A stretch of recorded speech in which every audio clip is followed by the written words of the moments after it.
Planners for the future of Montague Park took their vision to Chattanooga City Council this afternoon. News 12's Nick Hill sat through that presentation. He learned what will need to be done to Montague Park and just how much it's going to cost.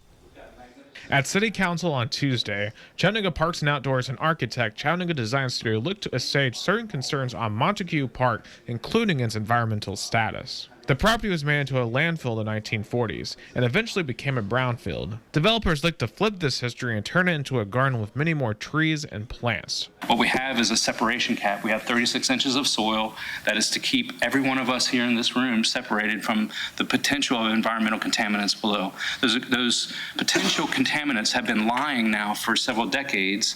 They have been organically decomposing. The final vision for Montague Park is far from the current reality here. This is the sculpture fields behind me, and as you can see, there are not that many trees.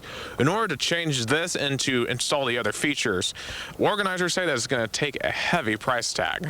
Preliminary estimates right now look at about the $80 million price tag with an inflator put in.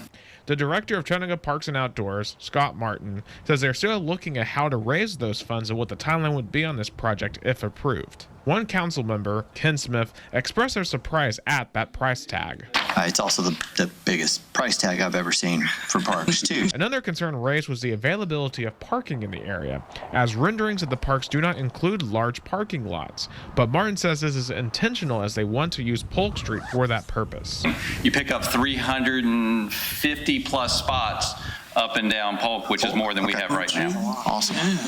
And it's just an over wide street, so it's kind of dead space without it. It's also the stormwater solution as well. Martin also mentioned for larger events such as Fire Up the Fields and potential youth soccer tournaments, parking could be made available at the nearby National Guard Armory. No date for a final approval on this project has been given. In Chattanooga, Nick Hill, News 12.